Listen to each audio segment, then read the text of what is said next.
बिस्मिल्लाहिर्रहमानिर्रहीम, अस्सलाम वालेकुम, सुबह खैर। एक्सप्रेसो में खुशामदीद। मैं हूँ आपके साथ हिना आदिल। मैं हूं इमरान हसन। आप अंदाजा लगाइए है ना कितनी एनर्जी इकट्ठी करके लाई है पूरे वीकेंड से आपके लिए, और फिर पूरे वीक में इस्तेमाल करेंगे इस उम्मीद के साथ कि वीकेंड आपका सही गुजरा है। हाउ वाज योर वीकेंड है ना, क्या किया आपने? सरकार गुजारी सुनाई है हमें। प्रोडक्टिव था बहुत ज्यादा, क्योंकि wasn't that lazy as it used to be for the people? नहीं, बहुत प्रोडक्टिव था वो इसलिए कि मेरे पास बहुत ज़्यादा टाइम था और मेरे जितने पेंडिंग काम थे वो सारे मैंने अपने वीकेंड में निपटाए हैं। मामला तो इधर भी कुछ यही था, लेकिन काम नहीं निपटे, टाइम बहुत था। आप तो एंजॉय भी कर रहे थे बहुत। हाँ, बस वो ज़ाया हो गया, सब्जेक्ट गुजर गया। उम्मीद है कि आपका वीकेंड हिना की तरह गुजरा होगा, चले हम ये कह सकते हैं प्रोडक्टिव। अगर नहीं गुजरा, मेरी तरह गुजरा है तो भी ठीक है, अगला वीकेंड आ जाएगा, उस पर हम कर लेंगे। मेल्स का वैसे ही चलता है, थोड़े लेजी होते हैं घर के मामलात में। सो उसके साथ साथ आपको एक नया वीक विश करते हैं, इट्स मंडे, और ये भी उम्मीद करते हैं कि आपका दिन अच्छे से स्टार्ट हुआ है। अगर हो गया है तो बेस्ट विशेस, नहीं हुआ तो get up, have a good day, smile and शुरू कीजिए जो भी आज आपने करना है। अल्लाह करे आपका दिन बहुत अच्छा गुजरे। हमारे पास आपको बताने के लिए बहुत कुछ है। हम आपका सुबह का रिसाला हैं और आज इसका आगाज हमने करना है एक बाहिम्मत और अज़्म की पैकर खातून से जिन्होंने कमाल किया है। जी हाँ, और वो हैं नाइला कियानी साहिबा, जिन्होंने तारीख रकम कर दी है और पाकिस्तान में मान में मौजूद तमाम 5 चोटियां जो 8000 मीटर से बुलंद हैं, उन्होंने उनको सर कर लिया है। और नाइला कियानी ने दुनिया की जो 5वीं बुलंद तरीन चोटी मकालू है वो भी सर कर ली और एक नई तारीख रकम कर ली है। मकालू पहाड़ की अगर बात की जाए तो इसकी बुलंदी 8485 मीटर है। नाइला कियानी ने गुज़िश्ता सुबह नेपाल में वाक़ दुनिया की 5वीं बड़ी चोटी मकालू सर करके तारीखी संगे मील हासिल किया और पाकिस्तान का क्या खूब नाम हुआ। अरे वाह, क्या बात है। ये 8000 मीटर की 11 चोटियां सर करने वाली पहली खातून भी बन गई हैं इसी अचीवमेंट के साथ। नांगा पर्वत, G1, G2, वनापूर्ना, Lhotse, broad peak के टॉप पर भी जाने वाली नाइला पहली पाकिस्तानी खातून है। और आप कहेंगे कि क्या ये हमारे साथ नहीं है? नहीं है, पहले आ चुकी है हमारे शो में। ऐसा कैसे हो सकता है कि उन्होंने कुछ बड़ा किया हो? लेकिन आज हमने ये ज़रूरी समझा कि हम प्रोग्राम का आगाज़ इनको खिराज तहसीन पेश करने से करेंगे। हालांकि if you are watching, we are so proud of you. आप बहुत ज़बरदस्त तरीके से अपने करियर को लेकर चल रही हैं और बहुत ज़बरदस्त तरीके से पाकिस्तान का नाम रोशन कर रहे हैं। अगर थोड़ा सा मजीद में पीछे जाऊँ तो 2021 में जो गेशर ब्रह्म 2 को सर करके इन्होंने अपने करियर का आगाज़ किया था। फिर 2022 में K2 और गेशर ब्रह्म 1 सर किया। इसके बाद नाइला कियानी ने 2023 के अंदर मजीद 7 चोटियां सर की। और लास्ट ईयर भी हमने आपको बताया कि ब्रॉड पीक है, मनास्लो है, चुआयो है, उसको सर किया इन्होंने। So these are all the peaks जिसको सर कर चुकी हैं और अभी रुकी नहीं है माशाल्लाह। She still goes on. हमारी बेस्ट विशेस आपके साथ हैं, ऐसे ही पाकिस्तान का नाम रोशन करती रहें। पाकिस्तान का नाम रोशन हॉकी टीम भी करी है इमरान। फाइनली जी हाँ, जीत के ट्रैक पर वापस आ गई है hockey team. Sultan Azlan Shah hockey cup में मुसलसल दूसरा मैच हमने जीत लिया अल्हम्दुलिल्लाह। जनूबी कोरिया को 4-0 से हरा दिया है। फतह पर जो कौमी खिलाड़ी हैं हनान शाह, उन्होंने जीत का जो क्रेडिट है पूरी टीम को दिया। मेजबान मलेशिया के बाद जनूबी कोरिया को भी हमने शिकस्त से 2-4 किया। बिल्कुल एपो की बात कर रहे हैं, जिसका जिक्र हमने जाते जाते याद है ना किया था वीकेंड के ऊपर कि यहाँ पे मैच खेला जाएगा। यहीं पे पाकिस्तानी टीम ने अपनी हरीफ टीम को हराया है, उसकी एक नहीं चलने दी, शिकस्त से 2-4 किया। हनान शाहिद ने पहले क्वार्टर में और इसी तरह अरशद लियाकत और गजनफर अली ने दूसरे और सुफियान खान ने चौथे क्वार्टर में गोल्स दागे।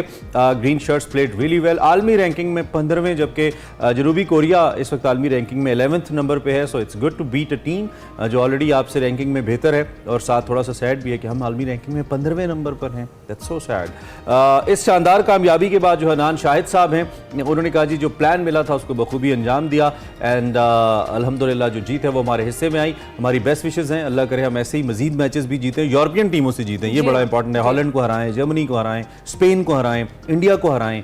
इंडिया की टीम वैसे इन टीम से इतनी अच्छी नहीं है, तीनों टीम्स जिनका मैंने पहले जिक्र किया वो ज़्यादा अच्छी हैं। तो हमारी बेस्ट विशेस हैं, आपको अच्छी अच्छी खबरें देते रहेंगे। और एक अच्छी खबर की मुंतज़र हमारे चेयरमैन क्रिकेट बोर्ड भी हैं। जी हाँ, एक के बाद एक अच्छी खबर है। और चेयरमैन पीसी मोहसिन नकवी ने अभी अब T20 वर्ल्ड कप जीतने पर ऐलान कर दिया है जनाब। उन्होंने कहा है कि डॉलर्स की बारिश हो जाएगी, के मुंह खोल दिए। हाँ, डॉलर्स की बारिश कर देंगे। हर खिलाड़ी को $1 लाख इनाम देने का ऐलान किया है। कदाफी स्टेडियम में पीसीबी चीफ ने खिलाड़ियों और ऑफिशियल से जो एक मीटिंग की, उसमें खेल की हिकमत अमली पर भी गुफ्तगू हुई। मोहसिन नकवी ने यह कहा कि पाकिस्तान की जीत के सामने $1 लाख के इनाम की हैसियत कोई भी नहीं है। उम्मीद है आप इस बार सब सलाली परचम बुलंद करेंगे। मैदान में मुकाबला होता नजर आना चाहिए उनकी जानिब से, ये भी कहा गया। अच्छा, जो खबर पढ़ के सुनाएगा ये जीत की, उसको क्या मिलेगा?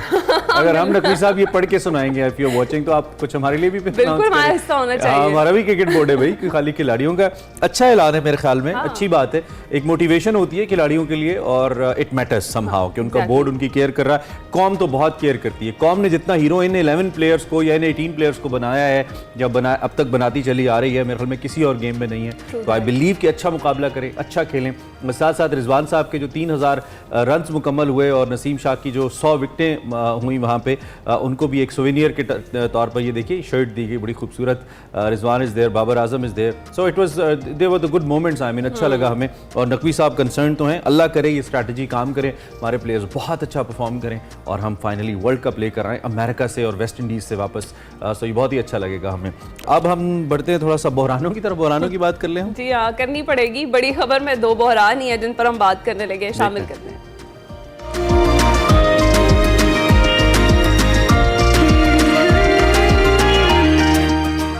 सबसे पहले मसला वही है जिसको हमने पूरा वीक भी इमरान डिस्कस किया। गंदुम की रिकॉर्ड पैदावार के बावजूद पंजाब में जो गंदुम का बहरान है वो इस वक्त जारी है, और इस हवाले से तहकीकात भी जारी हैं। गुज़िश्ता जो 25 मार्च 2024 को सेक्रेटरी खुराक पंजाब की जानिब से लिखा गया ख़त है, सामने आया है, जिसमें 26 लाख टन गंदम इंपोर्ट पर पंजाब ने सेक्रेटरी नेशनल फूड सिक्योरिटी को इंपोर्ट रोकने के लिए खत लिखा।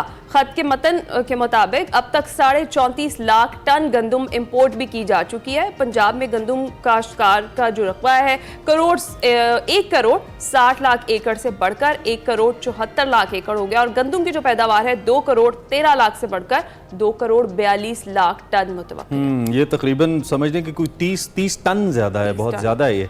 अच्छा जी, इस खत में ये भी मुतालबा किया गया है कि जो मजीद इंपोर्ट है इससे सरकारी खजाने को नुकसान होगा, इस पर मुकम्मल पाबंदी लगाई जाए। मगर ख़रीदारी हुई गंदम की रिकॉर्ड पैदावार के बाद। हुकूमत ने 3900 रुपये फ़ी मन, आपको याद ही है, हमने बताया भी है, कीमत मुकर्रर की। अब तक ये जो ख़रीदारी है शुरू नहीं हुई है, इस पर एक डेडलॉक है। हुकूमत कहती है गंदम में नमी है, लेकिन किसान कहता है कि हमारी आंखों में नमी है जब आप हमें कीमत बता रहे हैं, इतनी मेहनत की, आप हमें पैसे नहीं दे रहे हैं हमारे। सो चेयरमैन जो किसान इत्तेहाद है खालिद खोखर, उनकी मुल्तान में एक न्यूज़ कॉन्फ्रेंस सामने आई और उस पर उन्होंने कहा कि गंदम खरीदनी है या नहीं, वाज़े बताएं, लारे ना लगाएं हमें। गंदम दरामद करने वालों ने पैदावार के लिए पूरा, वो कहते हैं ना कि अपनी बोटी के लिए पूरा ऊँट ज़िबा कर दिया है, और दूसरी जानिब फैसला सिर्फ माल बनाने के लिए किया गया। ECC और समरी लाने वाले तमाम हिस्सेदार थे, ऐसा भी किसान इत्तेहाद का कहना है, उनके सरबराह का कहना है। सो देखते हैं इस पर क्या सूरत हाल होती है। इस वक्त एक डेडलॉक की सी सूरत हाल है। हुकूमत ने एक थोड़ा सा ग्रीन सिग्नल तो दिया गंदम खरीदने के लिए नवाज शरीफ साहब की सरबराही में जो इजलास हुआ, लेकिन अभी तक उस पर डेवलपमेंट नहीं हुई और किसान बहरहाल अभी तक मसमसे का शिकार है कि मामला जाएगा किस जानिब। आसिफ तो हैं ही हमारे नुमाइंदे हैं जिनसे हम गंदम पर जरा अपडेट लेंगे, लेकिन इसके साथ साथ ज़ैगम खान साहब, सीनियर तज्ज़ियाकार, does not need any introduction, अपने बिल्कुल स्ट्रेट फॉरवर्ड एनालिसिस की वजह से जाने जाते हैं, वो भी हमारे साथ मौजूद हैं। Thank you very much Zaigham साहब, आपने भी हमें ज्वाइन किया और गुड मॉर्निंग आपको। आपकी इजाज़त से ज़रा मैं रिजवान से अपडेट ले लूँ तो मैं वापस आपकी तरफ आता हूँ। रिजवान काइंडली बताइएगा if you can hear me, क्या तफसीलात है आपके पास गंदम बहरान पे ताज़ा तरीन?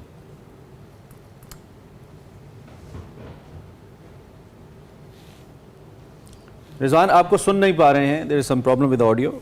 आप हमें सुन पा रहे हैं? अच्छा नहीं, आपकी ऑडियो हम तक नहीं पहुंच रही। चले जरा फिक्स करें जी, हम गंदम अपडेट ले लेते हैं। हम जरा ज़ैगम साहब से तज्जिए का हम आगाज कर लेते हैं। आप अस्सलाम वालेकुम ज़ैगम साहब, जिस तरह से अभी हम देख रहे हैं ये मामला तो संगीन होता जा रहा है, बहरान संगीन होता जा रहा है, क्या देख रहे हैं? कुछ ये जो बहरान है इसके जिम्मेदारान का तयन हो सकेगा और सजा भी मिल पाएगी उनको कुछ? देखिए, अभी हमारे जो रिपोर्टर हैं वो थोड़ा सा हमें फिगर्स और डिटेल्स देंगे। मैं इस टाइम को इस्तेमाल करता हूँ 2-3 चीज़ें कि इसके सबक क्या है, हमें नज़र क्या आ रहा है, हुआ क्या है, बाकी जो है उसी के अंदर सारी डिटेल्स हैं। देखिए, जो कमोडिटी होती है, कोई भी चीज़ है, सोना है, गंदम है, कपास है, सब्जी है, आलू है, भिंडी है, तूरी है, कुछ भी दुनिया की चीज़, एनी कमोडिटी, उसकी जो प्राइस है वो डिटरमिन होती है कि क्या उसमें कोई सरप्लस मौजूद है या वो जरूरत से कम है। डिमांड एंड सप्लाई आप सब समझते हैं। डिमांड एंड सप्लाई का क्या मतलब है? ठीक है, डिमांड एंड सप्लाई का मतलब है कि जितनी वो चीजें चाहिए, अगर थोड़ी सी आप सप्लाई बढ़ा दें तो उसकी कीमत क्रैश कर जाती है। ठीक। कैसे? इस्लामाबाद में 100 लोगों ने साइकिल खरीदने हैं, साइकिल की कीमत है 10,000।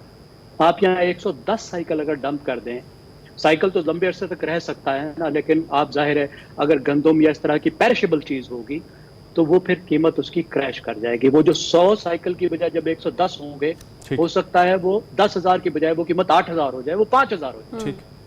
अब गंदम में क्या हुआ? मसनूई तौर पर दो चीजें हुई। एक, सरप्लस क्रिएट किया गया, ऐसे टाइम में गंदम लाई गई जब यहाँ पे गंदम पहले से मौजूद थी, क्रैश। दूसरी चीज एक और होती है इसी से ही मुतल्लिक, कि आप डिमांड को कम कर दें। अब हुकूमत ने क्या किया? वो काम किया पिछली हुकूमत ने। इस हुकूमत ने क्या किया? इन्होंने डिमांड को कम कर दिया। ओके। यानी हुकूमत ऐसे मौके में जब गंदम आती है, जो खरीदारी करनी चाहिए थे वो नहीं की। अब देखिए, जो कमोडिटी है, जो चीज किसान पैदा करते हैं, उसमें बहुत बड़ा मसला है। वो सब की सब एक टाइम में पैदा होती है, बहुत थोड़े से टाइम में।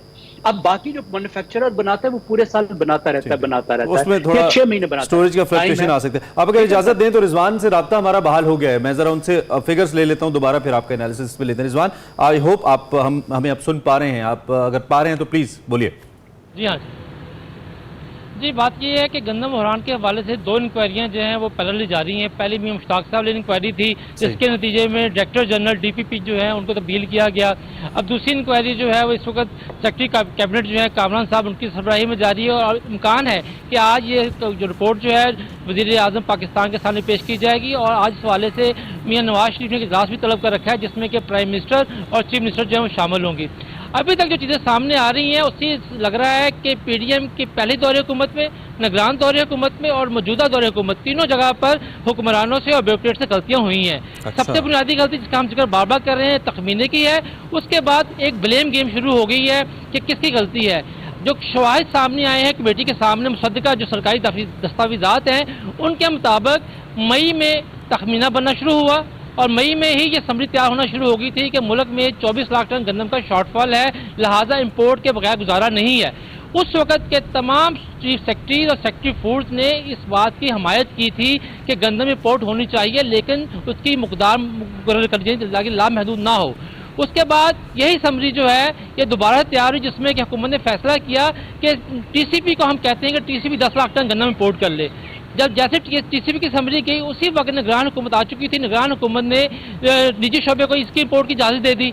निजी शोबे की इंपोर्ट इतनी तेज़ी से हुई कि उसको देखते हुए ठीक 2 माह के बाद अक्टूबर में वफाकी हुकूमत ने फैसला किया, जो कैबिनेट में और ECC में, कि निजी शोबे की इंपोर्ट जो बहुत अच्छे तरीके से जारी है, लिहाजा हमें TCP की जरूरत नहीं है और TCP की इंपोर्ट खत्म कर दी गई।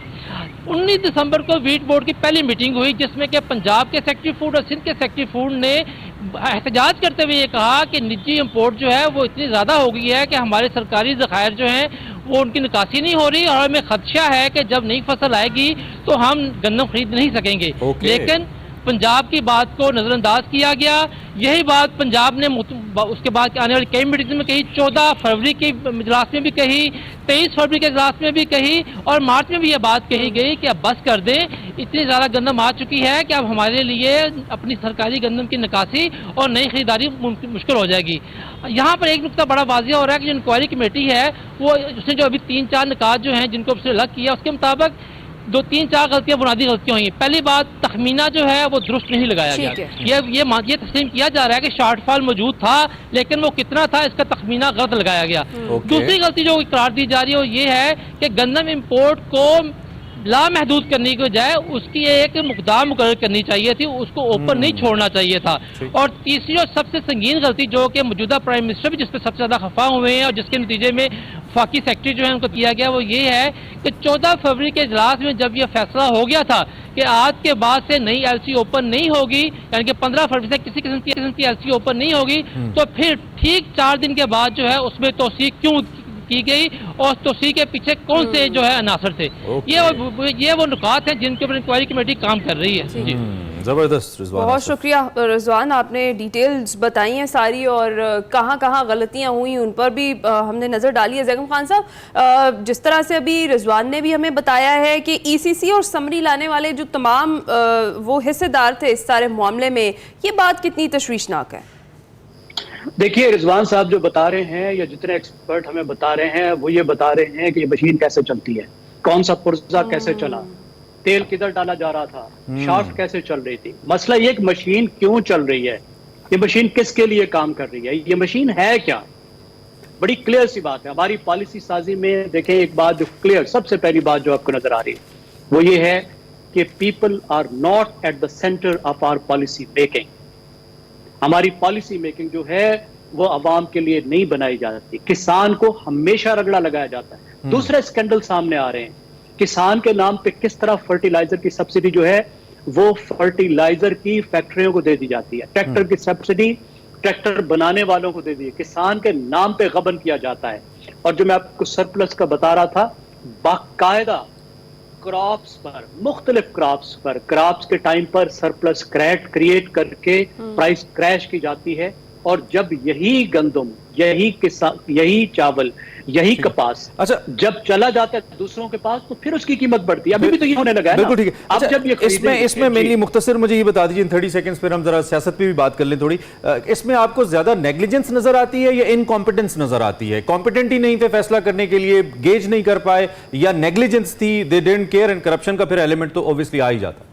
ही करप्शन, मफादात, नेग्लिजेंस। ओके, अरबों रुपए बनाए गए, करोड़ों लोगों को बर्बाद किया गया, 8-10 करोड़ लोगों को तबाह किया गया और हजारों लोगों ने अरब रुपए बनाए। ये बड़ा क्लियर है, इसके अलावा कुछ नहीं है। बिल्कुल कोई ऐसी बात नहीं है कि इतने सीजन जो लोग हैं, सारी उम्र गवर्नमेंट की सर्विस में गुजारी हो, वो ये सिंपल फिगर्स ना कर सकते हो, फूड मिनिस्ट्री में बैठ के हिसाब ना कर सकते हो कि कितने लाख टन गंदम जो है उसकी जरूरत है, कितनी कम है, और इतनी बड़ी गलती कर दें और गंदम की इधर आ चुकी है और फिर भी शिप्स आ रहे हों और अनलोड हो रहे हों। इसमें सिवाय इसके कि अरबों रुपए बनाए गए हैं, किसानों को तबाह किया गया। जिस तरह अभी इमरान ने कहा था कि अपनी बोटी के लिए पूरा ऊंट जो है उसको ज़िबा कर दिया गया और बगैर सोचे समझे इस तरह के गलत फैसले उस टाइम में किए गए। अच्छा, अगर दूसरे बहरान का हम जिक्र कर लें तो तहरीक इंसाफ और मौलाना फजलुर रहमान के एहतजाज का भी ज़रा हुकूमत को सामना है, जिसमें ऐसा लग रहा है कि गवर्नर KP फैसल करीम कुंडी के बाद हुकूमत का अब मौलाना के साथ भी आखिरी राब्ता कट गया है और मौलाना हुकूमत को टफ टाइम देने के लिए तैयार है। इस हवाले से तैयारियां भी कर रहे हैं, जलसा भी पहले किया और अब 9 मई को पेशावर में मिलियन मार्च की तैयारी भी है। क्या लगता है, हुकूमत मौलाना फजलुर रहमान को राम कर पाएगी? जैकम खान साहब, मेरे ख्याल में ये बहुत बड़ी एक कि अपने ही एक इत्तेहादी को, एक पक्के इत्तेहादी को, जो PTI के खिलाफ एक बड़ी ताकत थे उनको मनाने में नाकाम रहे हैं। ये बहुत बड़ी नाकामी है और मुझे लगता है उनको मनाने की कोई बाकायदा एक अच्छी कोशिश भी नहीं की गई। बहुत नाराज थे और उनको मनाने के लिए जो बेहतरीन आदमी थे वो थे आसिफ अली जरदारी। और आसिफ अली जरदारी तभी इस रोल में आते, हिम्मत करते, अगर शहबाज शरीफ और मुस्लिम लीग नवाज उनकी मिन्नत करती कि वो अपना रोल प्ले करें और किसी तरह मनाएं और मौलाना जो मांगते हैं वो उनको दें, उनके साथ बैठे। लेकिन मेरे ख्याल में वो बहुत सारा टाइम लूज हो गया है, अब चांस कम हो गया है। मौलाना के पास बहुत ज्यादा वोट नहीं है, मौलाना का बयानिए में भी वजन नहीं है कि उनको हराया गया है। जाहिर है इस वक्त जो पूरा सिस्टम है वो तो PTI के खिलाफ काम कर रहा था।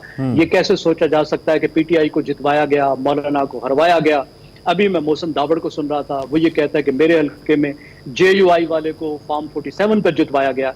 लेकिन इसके बावजूद मौलाना के पास बहुत बड़ी एक स्ट्रीट पावर है, मौलाना के पास मदरसा है, मौलाना के पास मस्जिद है, मौलाना के पास ऐसी स्ट्रीट पावर है जिससे निमटना हुकूमत के लिए बहुत मुश्किल है। तो एक तरफ तो उनके सामने पाकिस्तान की सबसे बड़ी पार्टी है PTI, अपोजिशन में है, जो खुद भी एक बहुत बड़ी मुसीबत बन सकती है जब थोड़ा सा भी दबाव कम।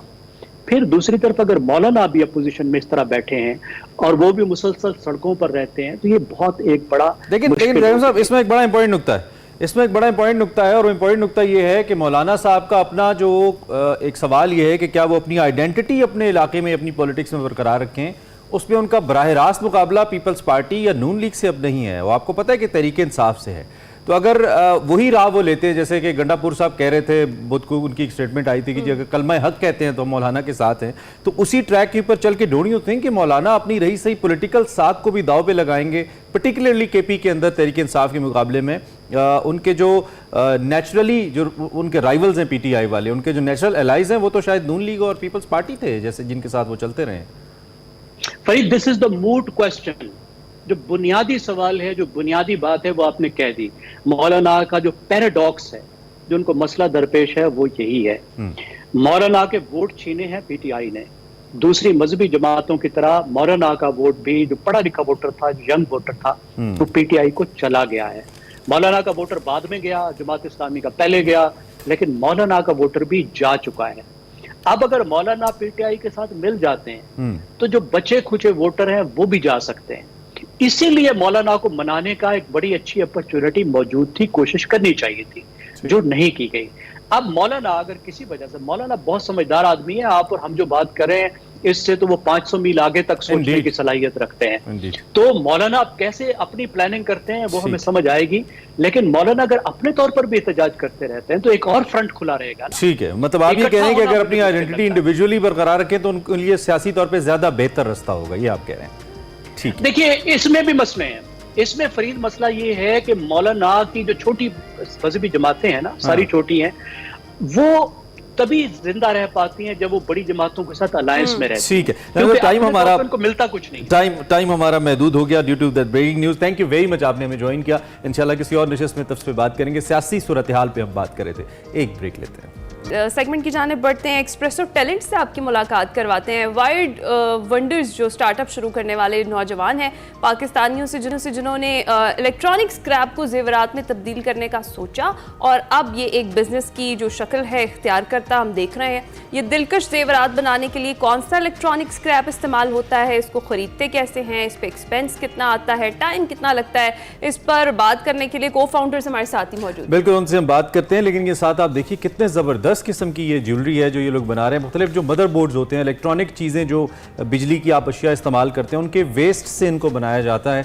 और पहले मुझे लगता है कि बहुत ज़्यादा कोई इंटरेस्टिंग, मतलब मेहनत करना पड़ती होगी इस पर, लेकिन ये आइडिया इतना कमाल है कि यूनिक है इटसेल्फ। हमारे साथ इस वक्त जो इनके को फाउंडर्स हैं समीर आसिफ और माहम उस्मान, दोनों मौजूद हैं इस्लामाबाद स्टूडियो से हमें ज्वाइन करें। हम उनको वेलकम करते हैं। Thank you very much guys, कैसे हैं आप? Thank you so much. Assalamu alaikum. Thank you for having me. You're most welcome and good morning. Thank you for joining us. So such a pleasure to have you guys. और आपका idea इतना कमाल है, हमने तो कभी सोचा भी नहीं है कि जो मदरबोर्ड के मुख्तलिफ पीसेस होते हैं इनको हम बतौर ज्वेलरी पहन सकते हैं, इस्तेमाल कर सकते हैं। आइडिया कहाँ से आया जी? चलते चलते किसी ने आइडिया दिया, कैसे हुआ ये? बेसिकली तो क्योंकि मुझे बचपन से थोड़ा सा शौक था इंजीनियरिंग और इलेक्ट्रॉनिक्स में। Okay. तो मैं चीज़ें खोलता हूँ, जोड़ता भी हूँ, खोलता भी हूँ, तो बनाते रहते थे। तो फ्यू मंथ्स अगो मुझे लाइक अपने किसी दोस्त को गिफ्ट देना था, तो उसके लिए मैंने लाइक काफ़ी सोचा था क्या बनाऊँ विच इज़ जो थॉटफुल भी हो और अच्छा भी हो। तो फिर लाइक आई थॉट कि मेरे पास मदरबोर्ड्स पड़े हुए हैं, तो उससे फिर मैंने इस तरह एक नेकलेस बनाया और फिर दिया। तो उसकी वजह से जब यूनिवर्सिटी में लोगों ने उसे पहने हुए देखा तो लाइक काफ़ी इंटरेस्ट शो किया लोगों ने, और उन्होंने कहा कि किस तरह बना रहे हो, कहाँ से आ रहा है। फिर हमने सोचा कि एज अ बिज़नेस भी हम कर सकते हैं।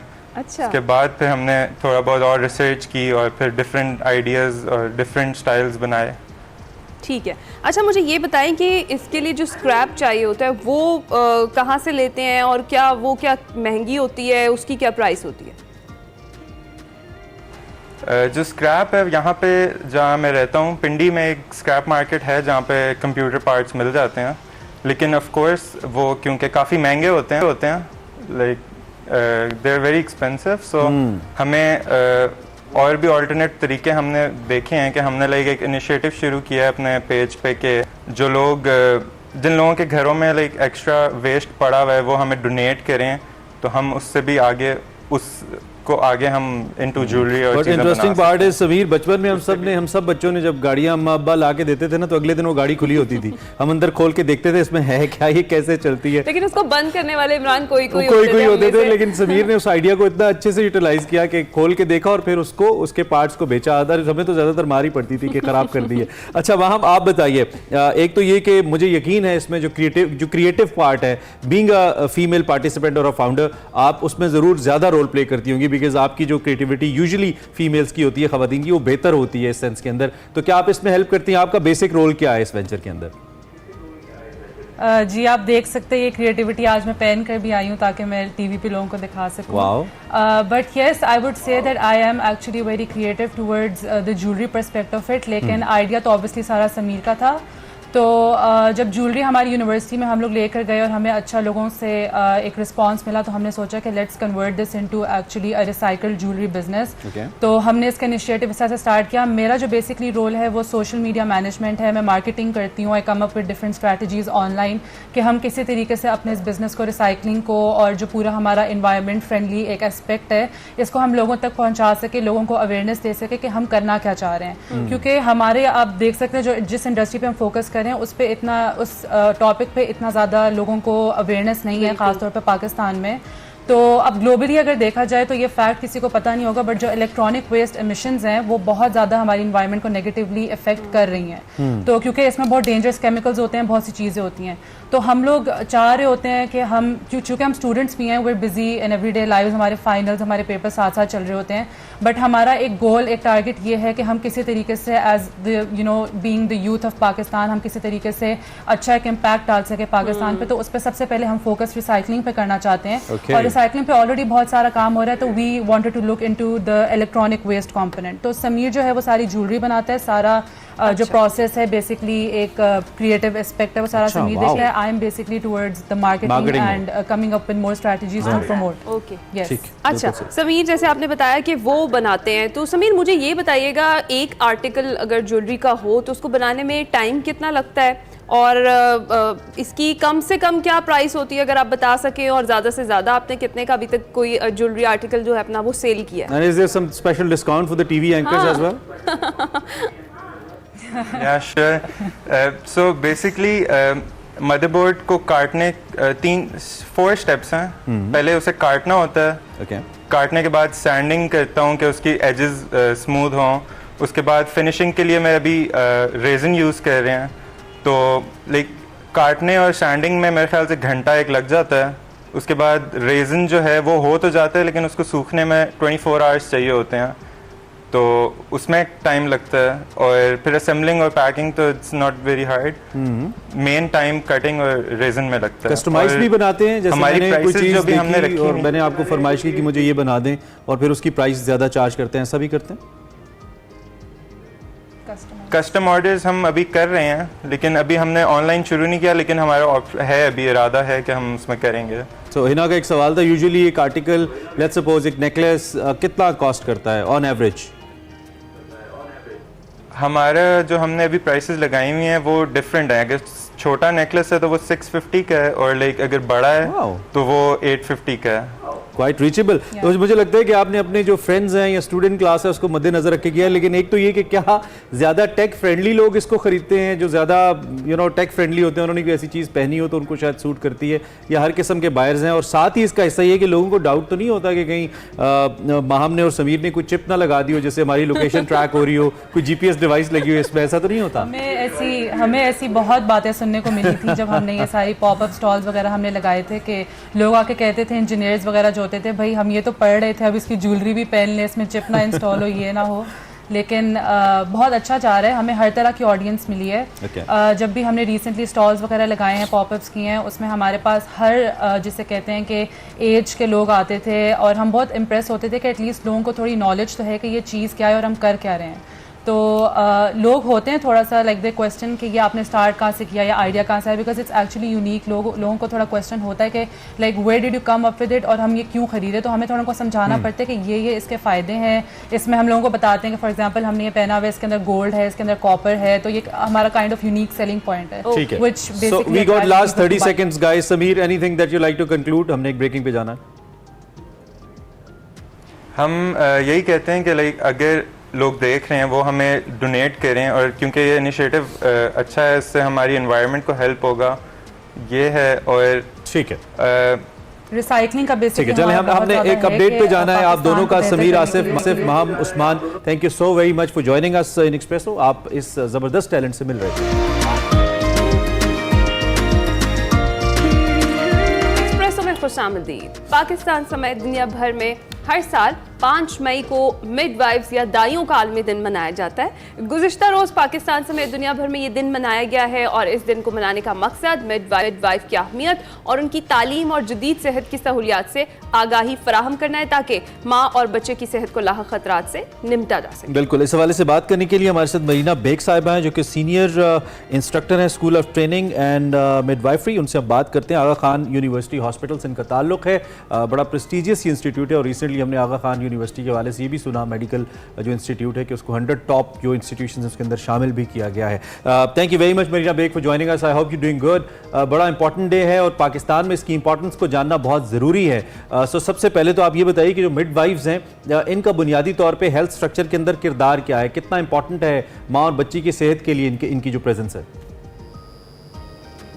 Thank you so much. सबसे पहले तो मैं मिडवाइफ्स के आलमी दिन के मौके पर पाकिस्तान की और दुनिया भर की तमाम मिडवाइफ्स को बहुत बहुत मुबारकबाद पेश करना चाहूँगी। और मिडवाइफ्स का जो रोल है वो हेल्थ सिस्टम में बहुत ज़्यादा अहम है क्योंकि मिडवाइफ्स ऐसी जगहों पे, ऐसी कम्युनिटीज़ में और ऐसे रूरल एरियाज़ में काम कर रही हैं जहाँ पे हेल्थ सिस्टम बहुत ज़्यादा इस्टेब्लिश नहीं है, वहाँ पे रिसोर्सेज मौजूद नहीं हैं, वहाँ पे जो है वो डॉक्टर्स अवेलेबल नहीं हैं। तो मिडवाइफ्स ही वहाँ पे हैं जो कि माओ और बच्चों की सेहत को बेहतर बनाने में अपना किरदार अदा कर रही हैं। इसके अलावा लो रिसोर्स की जब हम बात करते हैं, लो रिसोर्सेज में काम करना, तो ओवरऑल क्लाइमेट चेंज में और हेल्थ सिस्टम पे बर्डन भी कम होता है, इकॉनमी इंप्रूव होती है क्योंकि बहुत ज्यादा ओवर मेडिकलाइज्ड केयर नहीं प्रोवाइड करती हैं। वो नेचुरल वेस्ट को प्रमोट करती हैं, ब्रेस्ट फीडिंग है तो वो बॉटल फीडिंग के जो सारे वेस्ट हैं, प्लास्टिक वेस्ट हैं, ये सब जो इन्वायरमेंट को भी जो है वो बहुत हद तक जो है वो मुतासिर करते हैं। तो उसमें भी जो मिडवाइफ्स हैं वो लो रिसोर्सेज को यूज करते हुए ये सारे इन्वायरमेंट को भी सस्टेनेबल एंड बेहतर बनाने में अपना अहम किरदार अदा कर रही है। ठीक है। अच्छा मरीना, अगर हम देखें तो एक अंदाजे के मुताबिक जो पाकिस्तान की तकरीबन आधे से ज़्यादा आबादी घरों में बच्चों की पैदाइश को तरजीह देती है। अभी यूनिसेफ के मुताबिक दौरान जचकी यानी डिलीवरी के टाइम पे 39% ख़वातीन के पास ही सिर्फ याफ्ता जो मिडवाइफ है वो मौजूद होती है। तो आपके ख्याल में एक मिडवाइफ या दाई का तरबियत याफ्ता होना कितना ज़रूरी है और इसके लिए कितना काम हो रहा है? देखिए, मिडवाइफ्स का तरबियत याफ्ता होना बहुत ज़रूरी है। उनकी ट्रेनिंग, उनकी कॉम्पिटेंसीज बहुत इंपॉर्टेंट है। अगर हम एग्जांपल लें इंटरनेशनल वर्ल्ड की, तो जितने भी नॉर्मल केसेस हैं ज़चकी के, बर्थ के, वो मिडवाइफ्स डील करती हैं और जो डॉक्टर्स और ऑब्स्टेट्रिशियंस हैं वो मेनली जो है वो कॉम्प्लिकेटेड केसेस को देखते हैं। तो इसीलिए एक मिडवाइफ जब कॉम्पिटेंट है तो वो घरों में, होम बेस्ड या कम्युनिटी में, अपने बर्थिंग सेंटर्स में इंडिपेंडेंटली जो है वो एक आला क्वालिटी की केयर प्रोवाइड कर सकती है और माँ और बच्चों को बचा सकती है।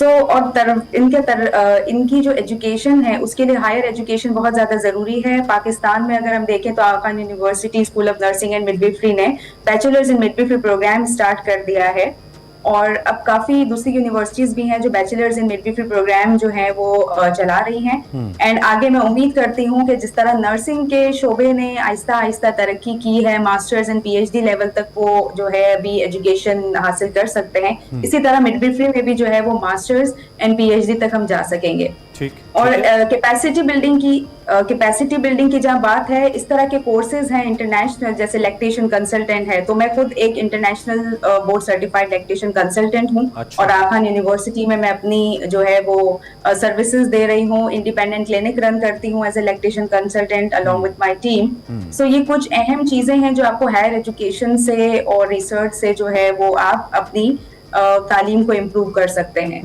हमने देखा था एक लेडी हेल्थ वर्कर प्रोग्राम आया था और उसने काफ़ी हेल्प किया था। एक तो कुछ जो हमारी यंगर लॉट की विमेन हैं उनको इंगेज करने के लिए, बेसिक हेल्थ एजुकेशन खुद लेने के लिए और फिर आगे देने के लिए भी। इसी तरह यानी कि उनकी कुछ ट्रेनिंग्स भी थी, फिर उनको एक्सप्रेसो के दूसरे हिस्से में खुशामदीद। इस उम्मीद के साथ कि हमारे साथ आप मौजूद हैं। अब वक्त हुआ चाहता है हमारे सेगमेंट माइंड मैटर्स का। आज वकार अहमद मलिक साहब और डॉक्टर कंवल खालिद बड़ी अहम बात कर रहे हैं और वो है हुक्मरान महाराजा शेर सिंह साहब के हवाले से, जिनके बारे में मुख्तलिफ क़ियास आराइयाँ हैं कि how was he murdered. Lahore में उनको किसने कत्ल करवाया था, तारीखी एक स्टोरी है और हकायक हैं। देखते हैं कि आज क्या हकायक सामने आते हैं।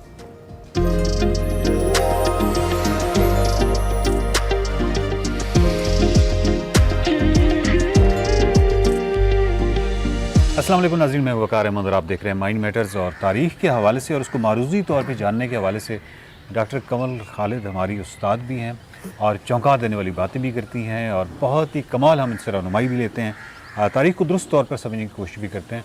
आज की जो कहानी हम इनसे पूछना चाहेंगे वो है महाराजा शेर सिंह के हवाले से। और वैसे पहले ऑफ द रिकॉर्ड हमारी गुफ्तगू भी हो चुकी है, तो मेरे लिए बहुत ही ये एक चौंका देने वाली बात थी कि पंजाब की हुक्मरान जो हैं वो इससे पहले भी ये खातून रह चुकी जी बिल्कुल रह चुकी। लेकिन हम महाराजा शेर सिंह से स्टार्ट करते हैं कि कौन किरदार थे और कब ये हुक्मरान रहे पंजाब पे। महाराजा शेर सिंह के हवाले से मैं ये कहती हूँ कि तारीख़ की कुछ पर्सनैलिटीज़ ऐसी हैं जिनके बारे में बहुत नहीं लिखा गया। शेर सिंह उन्हीं में से एक हैं। ये बुनियादी तौर पर रंजीत सिंह के साहबजादे थे, महाराजा रंजीत सिंह थे। महाराजा रंजीत सिंह की वफ़ात के बाद महाराजा खड़क सिंह जो है हुकूमत संभालते हैं, लेकिन उनका बहुत जल्दी इंतकाल हो जाता है। इंतकाल के बाद खड़क सिंह के साहबजादे नौनिहाल सिंह वो अब नए राजा हैं। लेकिन जिस दिन के खड़क सिंह की क्रीमेशन होती है तो उसकी वापसी के सफ़र में ये जब रोशनाई दरवाजे के नीचे से गुजरते हैं तो ऊपर से एक बुर्जी गिरती है दरवाजे की, तो इनके साथ इनके दोस्त उधम सिंह हैं। उधम सिंह का तो वहीं इंतकाल हो जाता है। नौनिहाल सिंह जो है वो ज़ख्मी हो जाते हैं। मैं ये बताती चलूँ कि उधम सिंह जो हैं गुलाब सिंह के साहबजादे हैं और ये गुलाब सिंह वही हैं जिन्होंने के बाद में कश्मीर को अंग्रेज़ों से 75,000 रुपया दे के ख़रीदा। नौनिहाल सिंह को किले के अंदर लेके जाते हैं, वो ज़िंदा हैं, लेकिन 2 दिन के बाद उनकी डेथ डिक्लेयर कर दी जाती है।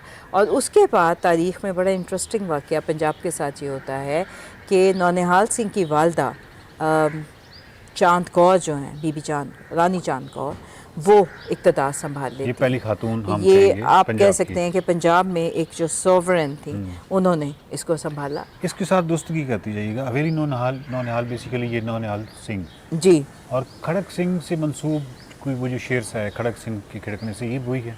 जी बिल्कुल ये वही है, खड़क सिंह के खड़कने से खड़कती हैं खिड़कियाँ वाले साहब। लेकिन यहाँ पर मैं आपसे एक ये बात कहती चलूँ कि बदकिस्मती हमारी तारीख़ के साथ ये हुई कि हमारी जितने तारीख़ी हवाले थे उनको एक मजाक के तौर पे लिया गया और ये एक बाकायदा सोची समझी एक मंसूबाबंदी थी कि अंग्रेज़ों ने लोकल हुक्मरानों को डिफेम करने के लिए ये सारे काम किए हुए हैं। बट एनीवे शातिर तो थे, 16 बंदे आए थे ईस्ट इंडिया कंपनी में जी, उनके लिए तरीक़ाकार एक ही था कि इसी तरह वो हुकूमत संभाल सकते थे। तो रानी चांद कौर जो है हुकूमत संभाल लेती हैं, लेकिन वो नौनिहाल सिंह की बीवी साहिब कौर जो है उसकी रेफरेंस से वो हुकूमत चला रही हैं और साहिब कौर के इंतज़ार हो रहा है, वो प्रेग्नेंट हैं कि वो किस औलाद को जन्म देते हैं। बदकिस्मती से उनका जो बेटा पैदा होता है वो प्रीमेच्योर बेबी है और उसकी डेथ हो जाती है। चुनाचे ये एक हुकूमत का सिलसिला नौनिहाल सिंह के लेगेसी ख़त्म होती है। दूसरी तरफ महाराजा शेर सिंह जो कि साहबजादे हैं महाराजा रंजीत सिंह के, वो ताकत पकड़ रहे हैं। शेर सिंह के हवाले से मैं कहती चलूँ कि उनकी एडमिनिस्ट्रेटिव स्किल्स बहुत अच्छी थी and he was a great warrior. जब आप कहती हैं वो ताकत पकड़ रहे थे तो यहाँ पे तो हो गए किले में तो रानी और वो तमाम, तो वो कहाँ पे थे? वो पंजाब के दीगर इलाकों से जी, और फिर उसके बाद वो फिर लाहौर की तरफ मार्च करते हैं। वो एक बड़ा लंबा उनका रूट है जिससे वो आते हैं और जब वो यहाँ पर आते हैं तो वो फ़ौज में वो बहुत पॉपुलर थे शेर सिंह। चुनाचे किलाबंदी होती है कि रानी जो है वो चांद कौर अंदर है, शेर सिंह जो हैं वो बाहर हैं, जहाँ पर इस वक्त आपका बारादरी की जगह है। और इसी दौरान इसी जंग में वो जो बादशाही मस्जिद के मीनार के ऊपर जो तोपें रखी गई वो इसी दौरान में रखी गई, वहाँ से गोलाबारी किले के अंदर की गई थी। ये उसी सिविल वार की बात है और ये जनवरी 1841 दिसंबर जनवरी ये 40 और 41 का वाक़या। शेर सिंह जो है वो फातेह रहते हैं और रानी चांद को वो छोड़ना पड़ता है इक़्तिदार और शेर सिंह उनको एक जागीर दे के भेज देते हैं और वो शी लेफ्ट देयर। अब शेर सिंह जब हुकूमत संभालते हैं तो उनके पास सबसे बड़ा जो चैलेंज था वो अंग्रेज़ हुकूमत का था। रानी चांद कौर को जो सपोर्ट करने वाला ग्रुप था वो सिंधिया वाला बरादरान थे। ये एक अब समझिए कि सिखों की ही अंदर एक ग्रुप मौजूद था।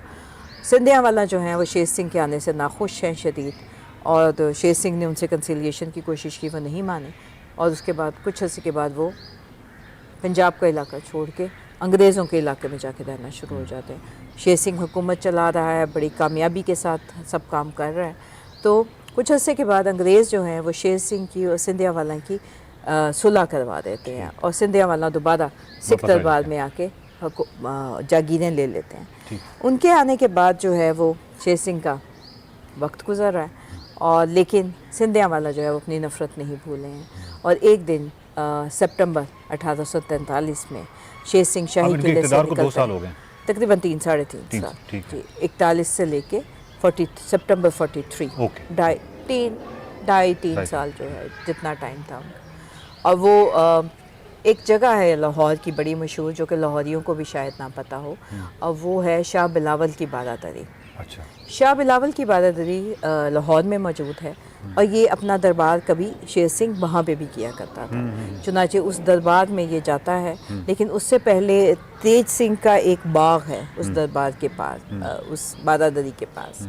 चुनाचे ये उस वहाँ पे जाता है तो उसका बेटा 13 साल प्रताप सिंह वो वहाँ पर तुलवाया जा रहा है मुख्तलिफ गले के साथ, कपड़े के साथ। आपको पता है ना कि जब ये जो इनकी देते थे खैरात दी जाती थी तो वो वहाँ पर बच्चा मौजूद है, ये उससे मिलता है, मिलके फिर ये आता है शाह बिलावल की बारादरी में ये बैठता है। तो इसने आके कुश्तियों का मुकाबला देखा। शेर सिंह कुश्तियों का बड़ा शौकीन था और इसी के दौर का एक बहुत मशहूर जो पहलवान है अखाड़े का वो है मियाँ सुल्तान। ये मियाँ सुल्तान वही है जो अंग्रेज़ के दौर में आके मियाँ सुल्तान ठेकेदार के नाम से मशहूर हुआ। तो ये जी और बहुत सारी मुगलिया इमारतों की तबाही की वजह जो है वो मियाँ सुल्तान का नाम है और उनकी सराय भी है सुल्तान की सराय। चुनाचे वहाँ पे कुछ देर के बाद अजीत सिंह सिंधिया वाला आता है। अच्छा, मुझे थोड़ी सी लोकेशन थोड़ा सा बता दीजिए। बिलावल वाली आप कह रहे हैं लाहौरी भी नहीं जानते होंगे, बट आगे ये नहीं एग्जिस्टिंग जो इस वक्त लाहौर है ये किस जगह पे, किस एरिया की बात? कोट ख्वाजा सईद में। ओके। कोट ख्वाजा सईद की जगह है जहाँ पर कि ये बारादरी मौजूद है और अजीत सिंह जो है वो एक छोटी सी अपना दस्ता लेके आता है और शेर सिंह से कहता है कि इसको इंस्पेक्ट करो। वो उसकी इंस्पेक्शन करता है। इसी दौरान में अजीत सिंह उसको फिर कहता है कि मैं एक नई गन लेके आया हूँ तो आप उसको भी देखें। वो गन देखने के लिए जब शेर सिंह बारादरी से बाहर आता है तो ये गन दिखाते हुए उसका ट्रिगर दबा देता है। पॉइंट ब्लैंक शेर सिंह की वहीं पे डेथ हो जाती है और इस डेथ के बाद भी उसको गर्दन काट देता है अजीत सिंह ताकि ज़िंदा रहने का कोई इम्कान ना हो। बाय द वे मैं यहाँ ये बताती चलूँ कि जिस बंदूक के साथ अजीत सिंह सिंधिया वाला ने कत्ल किया था शेर सिंह का वो एक कलकत्ता में एक अंग्रेज़ से ख़रीदी गई थी। तो वो जो वेपन्स डांडे उधर ही मिलते हैं। जी हमेशा वहीं मिलते हैं हमेशा। और ये जो उसके बाद जो है बारादरी में कत्लेआम होता है और वहाँ पर जितने लोग मौजूद हैं उनको मार दिया जाता है। इसके साथ ही अजीत सिंह का भाई जो है वो जो प्रताप सिंह जो बेटा है जिस बाग में वो वहाँ जाता है और प्रताप सिंह जो है उसको वो उसकी तरफ तलवार सौंप देता है। और प्रताप सिंह का एक जुमला जो है तारीख़ में बड़ा मशहूर है कि वो कहता है कि चाचा मैनू ना मार मैं तेरे घोड़ियां दी लिद चुकांगा, मतलब I will be your servant, don't kill me. लेकिन फिर उसको भी कत्ल कर दिया जाता है और इस कत्ल करने के बाद जो है फिर उसके बाद सिख हुकूमत कभी भी ना संभल पाई और फिर बहुत सारे काम होते हैं। इसमें यह है कि जो शाह बिलावल की बारादरी है वहाँ पर 12 समाधियाँ बनाई गई थी और ये 12 वो किरदार थे जो डायरेक्टली शेर सिंह के दरबार के साथ रिलेटेड थे और वो उनकी एक एक की जो है अब कोई आसार नहीं है। कुछ के मौजूद हैं। अच्छा। लेकिन कुछ के जो है ख़त्म हो चुके हुए हैं तो वो एक और कहानी है। लेकिन यहाँ मैं सिर्फ ये बात कहूँगी कि ये कहना कि महाराजा रंजीत सिंह के बाद जो है सिखों में सिविल वॉर और वो बड़े जी बहुत उनको कंडेम किया जाता है। लेकिन ये जहन में रखिएगा कि अगर महाराजा शेर सिंह को ज़िंदा रहने का मौका मिल जाता तो शायद हमारी तारीख़ आज बहुत और होती। मैम आखिर पे सिर्फ एक मुख्तसर सा सवाल कि हमने खड़क सिंह, नौनिहाल सिंह, मतलब रंजीत सिंह और ये बहुत सारे किरदार हैं जो कि कहीं ना कहीं किसी पुरानी इमारत की शक्ल में, किसी पुरानी हवेली की शक्ल में, बहुत सारी जगहों पर कहीं ना कहीं महाराजा शेर सिंह का नाम क्यों नहीं आता? क्योंकि वो 3 साल हुक्मरान भी रहे वो सारा, तो इसका नाम क्यों ज़्यादा ज़बान से आम? ना सिर्फ ये हुक्मरान बल्कि बड़े कामयाब हुक्मरान रहे। उसकी मैं आपको बुनियादी वजह ये बताऊं कि वो जो अंग्रेज़ जब उसके बाद आता है 1846 में फिर यहाँ लाहौर में उनकी रेजिडेंसी बन जाती है तो अंग्रेज़ ने एक बड़ा सादा सा काम ये रखा था कि जो भी लोकल हुक्मरान यहाँ पर पॉपुलर है, सक्सेसफुल है, तो उसका एक तो जिक्र ख़त्म कर दिया। अच्छा। और दूसरी बात ये कि या उसको डिफेम कर दिया और या उसका मजाक उड़ाना शुरू कर दिया। ये 3-4 हथकंडे थे जो यहाँ पे इस्तेमाल किए, और शेर सिंह जो है उसको तो समझिए कि तारीख की किताबों से तकरीबन मिटा ही दिया। ठीक नहीं, अंग्रेज़ को गए हुए अभी 19वीं सदी से ऊपर का किस्सा है, तो हम दोबारा से तारीख की किताबों को क्यों नहीं खोलते? विकास साहब, अंग्रेज़ चले गए हैं। अच्छा, बहुत शुक्रिया। देखते रहिए Mind Matters. Welcome back to Expresso. उम्मीद कर रहे हैं कि आपका अभी तक का जो सुबह का आगाज़ है वो अच्छे से हो चुका है और अच्छी सुबह आप गुजार रहे हैं। अब हम आपकी मुलाकात करवाते हैं ब्रिटिश पाकिस्तानी इंडियन ट्रैवलर असरा हुसैन से, जो पाकिस्तान में 365 दिन गुजार कर गई हैं और इस दौरान उन्होंने गवादर से गिलगित तक सफ़र किया है। पाकिस्तानी कल्चर, सकाफत, एक वक्त में तालिबान के ज़ेर असर रहने वाले इलाकों तक का विजिट उन्होंने किया है और इस दौरान भी जो दिलचस्प वाक़यात असरा ने देखे वो कैमरे की आंख में महफूज की एक डॉक्यूमेंट्री उन्होंने बनाई। असरा का ये कहना है कि पाकिस्तान एक महफूज तरीन और खूबसूरत मुल्क है। मजीद असरा हमारे साथ मौजूद हैं। असरा, वेलकम टू एक्सप्रेसो। ट्रैवल तो हमने भी किया है फ्रॉम गिलगित टू गवादर और गवादर टू गिलगित, लेकिन जितना खूबसूरती से आपने इन मनाजिर को फिल्म किया है और जितना एंजॉय आप कर रही हैं, I was wishing to go back there again और उस तरीके से मैं भी एंजॉय हम सब कर सके। Thank you very much for joining. आप कैसी हैं? ठीक ठाक हैं? मैं बिल्कुल ठीक हूँ, आप सुनाए क्या हाल है? अल्हम्दुलिल्लाह, बहुत शुक्रिया आपने हमें ज्वाइन किया। सबसे पहले तो हमें आप इस एक्सपीरियंस के हवाले से बताइए। वैसे तो विजुअल्स बता रहे हैं कि आपने कितना एंजॉय किया, लेकिन आप बताइए, हाउ वाज द एक्सपीरियंस? कैसा लगा आपको हमारा नॉर्दर्न एरियाज खास तौर पे? सबसे पहले मैं ये बताना चाहूंगी कि मेरी उर्दू इतनी खास नहीं है, इमरान है ना, लेकिन आपके लिए मैं दिल से कोशिश करूंगी। ठीक है, गुजारा हो जाता है मेरा। पता है, मेरी उर्दू इतनी गुलाबी कि मैं जब पाकिस्तान में थी, पाकिस्तानियों ने मेरा नाम ही गुलाबी रख दिया था। ठीक है। अच्छा, तो पाकिस्तान एक बहुत, जो मैंने देखा अपनी आंखों से, वो एक बहुत मुख्तलिफ जगह है। हर इलाके की अपनी जबान, अपने रस्में, अपने रिवाज, हर चीज अलग। मैं जब एक इलाके से एक दूसरे इलाके में जाती थी, मुझे ऐसा लगता था कि मैं एक मुल्क छोड़ के एक दूसरे मुल्क में चली गई हूँ, इतना मुख्तलिफ। तो मैं बहुत मुतासिर हुई, बहुत एक अलग दुनिया है।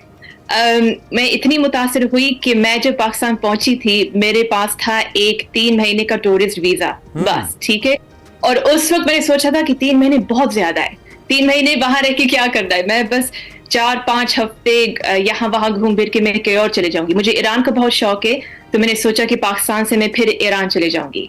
और फिर पूरे 3 महीने मुकम्मल हुए, फिर 3 से 4, 4 से 5, फिर 6 महीने, ऐसे करते करते 1 साल गुजर गया। और मैं कुंजरा पास से लेके ग्वादर तक, पहाड़ों से लेके समंदर तक मैंने पूरा सफर किया। Brilliant brilliant brilliant. हमें सुन के इतना मजा आ रहा है, तो आपको करके कितना अच्छा लग रहा होगा। बिल्कुल। अच्छा, बड़ी इंटरेस्टिंग सी बात है आपके बारे में कि आपके वालिद पाकिस्तानी हैं और वालिदा का ताल्लुक इंडिया से है, आप ब्रिटिश हैं। जी, तो मेरे ददियाल है यहाँ बरतानिया में और मेरे ननियाल इंडिया में। मेरे दादा सबसे पहले पाकिस्तान, उन्होंने पाकिस्तान छोड़ के वो यहाँ बरतानिया शिफ्ट हुए और फिर उन्होंने अपनी पूरी खानदान को शिफ्ट करवाई। तो मैं जब पैदा हुई थी, मेरे साथ थे मेरे वालिद, मेरे दादा और मेरे परदादा। अच्छा। तो मेरे तमाम करीबी रिश्तेदार सारे बरतानिया में, यानी दादा दादी, मेरे वालिदैन, भाई बहन, ताया, फुप्पू, चाचू चाची, सारे इंग्लैंड में। तो पाकिस्तान जाने की कभी कोई वजह नहीं थी, कभी घर में जिक्र नहीं हुआ और इसी वजह से मैं कभी पाकिस्तान नहीं गई। अभी मेरी जो वालदा है वो इंडिया छोड़ के यूके तभी शिफ्ट हुई जब उन्होंने मेरे वालिद से शादी की। अभी उनकी मुलाकात कैसे हुई, ये शादी क्यों हुई, ये एक अलग कहानी है। मैं बस ये बताऊंगी कि कोई वीर ज़ारा वाली कहानी नहीं है। जब भी मैं लोगों को बताती हूँ कि मैं आधी इंडियन आधी पाकिस्तानी हूँ, सारे ये पूछते कि ओह वीर ज़ारा की तरह, लेकिन नहीं, वैसे बिल्कुल भी नहीं है। असल में कहानी बहुत ही आम कहानी है कि आप सुन के बेजार हो जाएंगे, तो बेहतर है कि मैं ना बताऊं। अच्छा, उनकी शादी जी ठीक है, आप प्लीज बात मुकम्मल कीजिए। उनकी शादी हुई, अम्मी यूके शिफ्ट हो गई, तो मैं जब बड़ी हो रही थी, मेरे पास थी एक इंतहाई देसी वालदा और बहुत अंग्रेज वाले। तो ये कॉम्बिनेशन था मेरी परवरिश पे, तो शायद इसी वजह से आज मैं पागल निकली हूँ। अच्छा, इसका मतलब है जो मदर थी उन्होंने अपना जो कल्चर था, चीजें थी वो साथ रखी, लेकिन अब्बा पे थोड़ा रंग ब्रिटिश का चढ़ गया ज्यादा, ये कह सकते हैं। अच्छा, ये बताइए, कोई ऐसी चीज भी है इस तरह जो आपने ट्राई ना की हो नॉर्थ के अंदर, मतलब पानी आप भर रही हैं, चारा आप उठा रही हैं, जानवरों के साथ आपकी पिक्चर्स हैं, मुख्तलिफ बूढ़ी खवातीन के साथ बैठ के कुकिंग और ट्रैक्टर तक आप चला रही हैं। कोई काम छोड़ा भी है आपने वहाँ पे? अगर छोड़ा है मुझे दोबारा आके पता करना होगा। फिलहाल मुझे ऐसा लग रहा है कि जो भी चीज, जो भी एक्टिविटीज होती है पहाड़ों में, समंदर पे, मेरे ख्याल में मैंने सारे किए। अच्छा, तो इसरा ये जो 365 डेज, जैसे कि आपने पहले भी बताया कि वक्त गुजरता गया और आप का जो इंटरेस्ट वो बढ़ता गया यहाँ पे एक्सप्लोर करने में, कैसे गुजरे, कैसा तजुर्बा रहा, पाकिस्तान के लोगों को आपने कैसा पाया? अभी पाकिस्तान की आवाम है बहुत मेहमान नवाज, तो अगर पाकिस्तान की आवाम ने मेरा इतना ख्याल नहीं रखते, अगर इतना प्यार नहीं देते, मैं इतनी देर तक मैं लास्ट नहीं होती। अभी आप खुद ही सोचिए कि जो लड़की इंग्लैंड से पाकिस्तान गई है इतनी अलग दुनिया में, तो मेरे लिए कितना मुश्किल रहा होगा। तो कई दफा मैं सोच भी थी खुद से कि मैं खुद पे गुस्सा आता था कि मैं अपने मुल्क छोड़ के अपने घर वाले, अपनी बिल्ली को छोड़ के मैं इतनी दूर क्यों आई हूँ, वो भी अकेली। लेकिन वहाँ के लोगों ने इतना प्यार दिया और इतना ख्याल रखा है, लोग है बहुत मेहमान नवाज। तो इसी वजह से मैं जो करते गई थी मुझे बहुत मजा आया, बहुत कुछ सीखा भी। वापस जाके अब्बा को बताया कि आप तो पाकिस्तान का जिक्र नहीं करते इतने अरसे से, लेकिन जो पाकिस्तान मैं देख के आई हूँ, it's worth mentioning, it's worth talking. बिल्कुल, उन्होंने मेरी डॉक्यूमेंट्री देखी, उन्हें बहुत पसंद आई। ये अप्रिशिएट। अच्छा, और आपके सर्कल के अंदर जो लोग ट्रैवलिंग का शौक रखते हैं या शौकीन हैं, उनका क्या फीडबैक था आपकी डॉक्यूमेंट्री को देखने के बाद?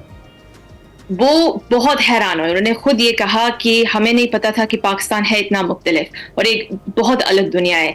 तो अभी उन्हें भी शौक पड़ गया है दिल में। उन्होंने कहा कि असरा आप जब अगली दफा जाएंगी तो आप हमें भी साथ लेकर जाए। अच्छा, वाओ। यानी असरा के प्लान्स है दोबारा वापस आने के, क्या इरादा है, कब वापस आएंगी, पाकिस्तान आएंगी? इंशाल्लाह। हाल नहीं पता, लेकिन आप दुआ में याद रखें, क्या पता मैं बहुत जल्द पहुंच जाऊं। जरूर। अच्छा, आपका सबसे ज्यादा वक्त असरा कहाँ पे गुजरा? कौन सी जगह थी जहाँ पे आपने सबसे ज्यादा इन 365 डेज में से टाइम गुजारा, और या आप दोबारा अगर गुजारने का मौका मिले तो वहां गुजारेंगी? मेरे ख्याल में हुंजा में, क्योंकि वहाँ ये मैंने अपनी डॉक्यूमेंट्री में भी दिखाई है कि वहाँ पे जिस घर में मैं ठहरी थी हमारा रिश्ता बहुत करीब हो गया था। मैं उन्हें प्यार से अपने पहाड़ों की खानदान बुलाती, तो मेरी पहाड़ों की अम्मी, पहाड़ों के अब्बू, पहाड़ों के भाई बहन। तो मैं जब असल में क्या हुआ था, मैं गेस्ट हाउस में, मैं जब पहली दफा वहां पहुंची थी, मैं गेस्ट हाउस में थी और मैं बहुत बीमार हो गई, बहुत बीमार। अच्छा। और फिर उन घर वालों ने मुझे अपने गेस्ट हाउस से मुझे अपने घर में शिफ्ट करवाया। मैं उनके साथ 2 महीने रही। तो वो मेरी जो पहाड़ों की अम्मियाँ, वो मेरी डॉक्यूमेंट्री में कई दफा आती है, जब मैं खेतों का काम करी वगैरह में उनके साथ हूँ। तो मैं जब उस घर से निकल रही थी, घर वालों ने मुझसे वादा करवाया था कि मुझे जब पाकिस्तान से निकलना होगा मैं दोबारा आऊंगी खुदाफिज करने। तो इसलिए पूरा फिर ग्वादर तक पहुंच के मैं फिर दोबारा गई उनके घर, बस खुदाफिज करने, फिर पाकिस्तान से वापस यहाँ आई। How sweet, how sweet. कोई टिप्स जो आप देना चाहें खास तौर पे अपने ब्रिटिश ट्रैवलर फ्रेंड्स को या फेलोज को या अपने कंट्री पीपल को, अगर वो पाकिस्तान आना चाहें, कोई टिप्स जो आपके माइंड में हो, आप अगर जा रहे हैं तो क्या करें, कहाँ जाएं, anything that you like to say? मैं बस ये कहूंगी कि आपको दुनिया में कहाँ भी जाना हो, अगर आप अकेले हैं तो बहुत जरूरी है कि आप किसी के साथ राब्ता रखें। मैं हमेशा लोकल कॉन्टैक्ट भी बनाती थी, तो लोकल कॉन्टैक्ट्स को हमेशा पता होता था कि मैं कहाँ जा रही हूँ, किसके साथ जा रही हूँ। तो इट्स वेरी इंपॉर्टेंट कि आप किसी के साथ राब्ते में रहे ताकि आप महफूज रहे। अच्छा, तो असरा आपने बताया, हुंजा का बताया कि फेवरेट जगह आपकी वही रही और आप दोबारा भी आना चाहेंगी वहाँ पर। खाने में क्या अच्छा लगा जो वहाँ जाके आप क्रेव कर रही हो कि मैंने ये खाया था और ये मुझे दोबारा खाना है? उनका खाना बहुत अलग होता है, मुख्तलिफ है। मेरी पहाड़ों की अम्मी को मुझे जो कुछ पसंद है उन्हें ज्यादा पता है, लेकिन मैं कोशिश करूंगी उनके नाम याद करने के लिए। तो एक डिश थी, उसका नाम है बुरुशपिक, सबसे ज्यादा मुझे वो पसंद है। फिर बुरुशपिक के साथ है गरमा। गरमा मेरी डॉक्यूमेंट्री में है, आपने शायद देखी होगी, जहाँ एक लड़की रोटी बना रही है, फिर वो रोटी को सब्जी के अंदर डालती है, फिर रोटी को तोड़ती है। मेरी अम्मी ने भी जब वो सीन देखा था, वो भी हैरान हो कि ये क्या चीज है, तो उसे कहते गरमा, और वो मुझे बहुत बहुत पसंद आया। अच्छा, अब ये बताएं कि जब ये इलाके की खाना इतना मुख्तलिफ है, ये बात मुझे बहुत पसंद आई।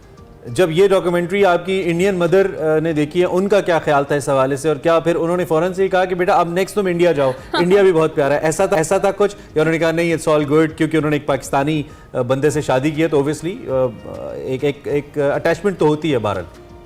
जी, अभी आपने बहुत अच्छा सवाल पूछा है। अम्मी ने इंडिया का इतना जिक्र नहीं किया क्योंकि बड़े होते हुए मेरा ताल्लुक और मेरी पहचान सिर्फ और सिर्फ इंडिया से थी। क्योंकि कल्चर ज्यादा तो अम्मियाँ ही सिखाती है, जबान, कल्चर, रस्म रिवाज वगैरह।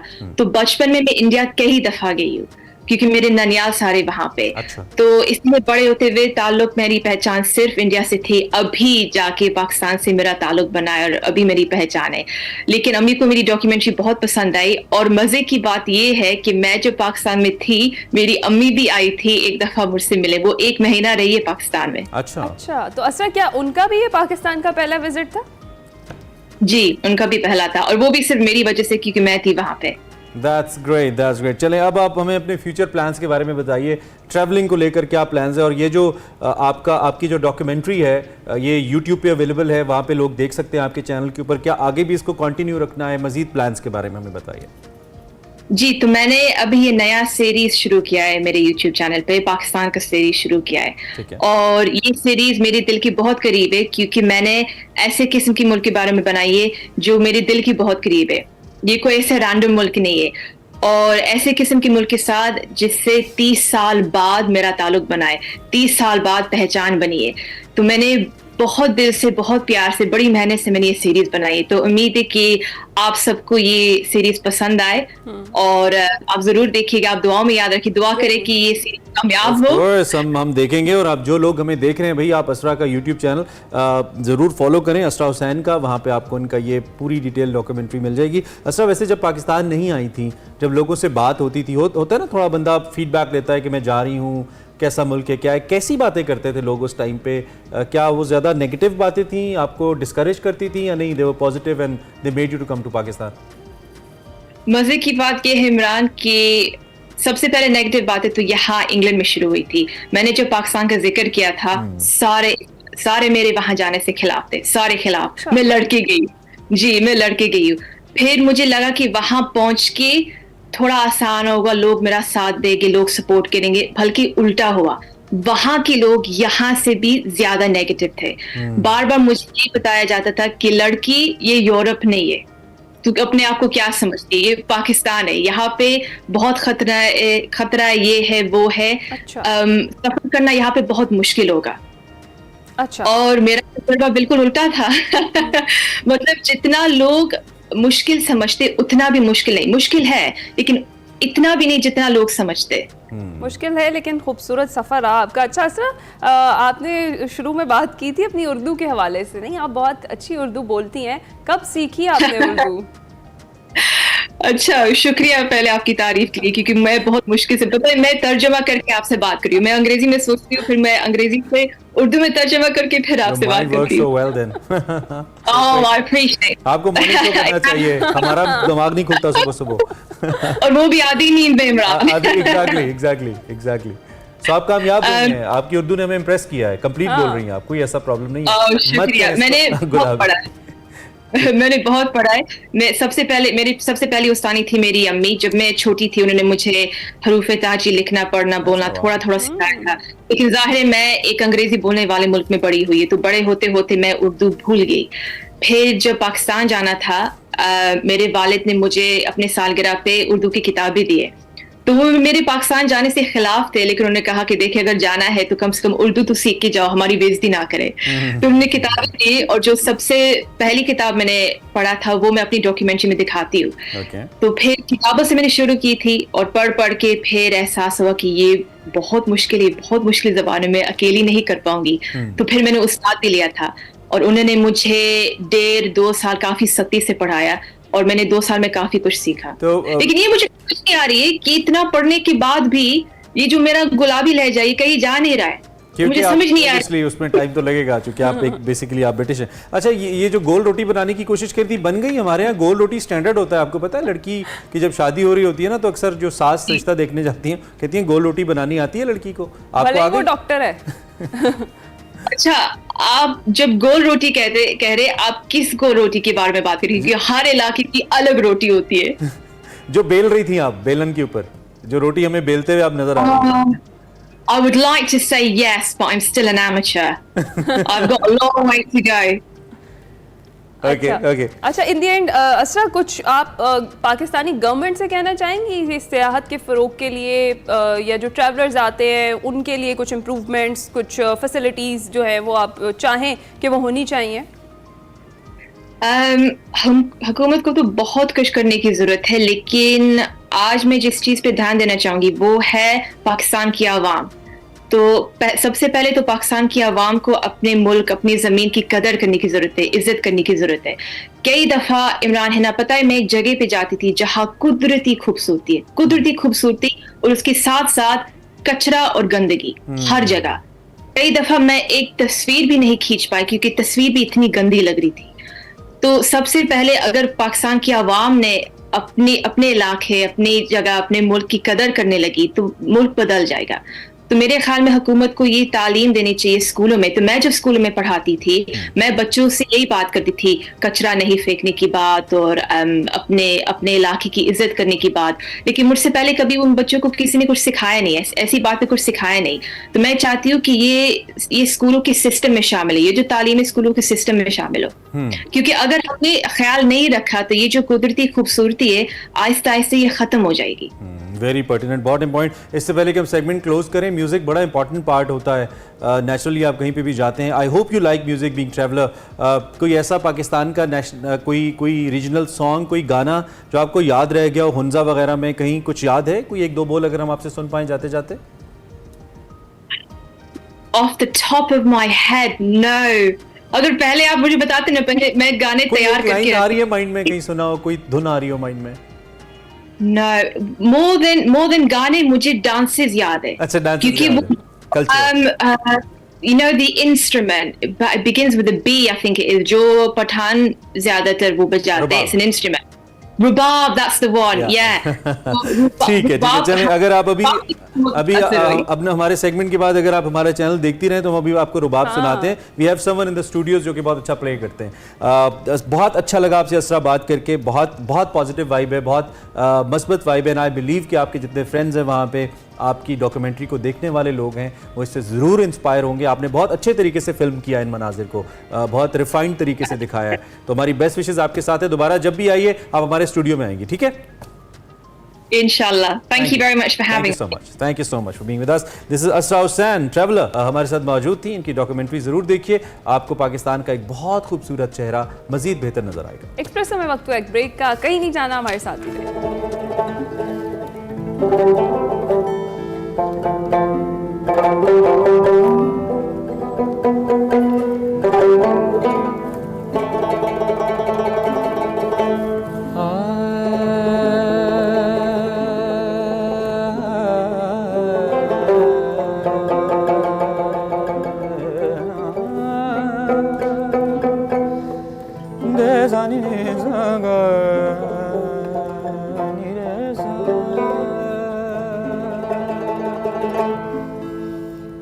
रात यूं दिल में तेरी भूली हुई याद आई,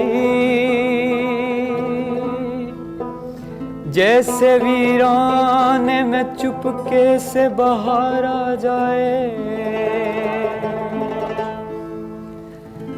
जैसे सहराओं में हौले से चले बादे नसीम, जैसे बीमार को बेवजह करार आ जाए।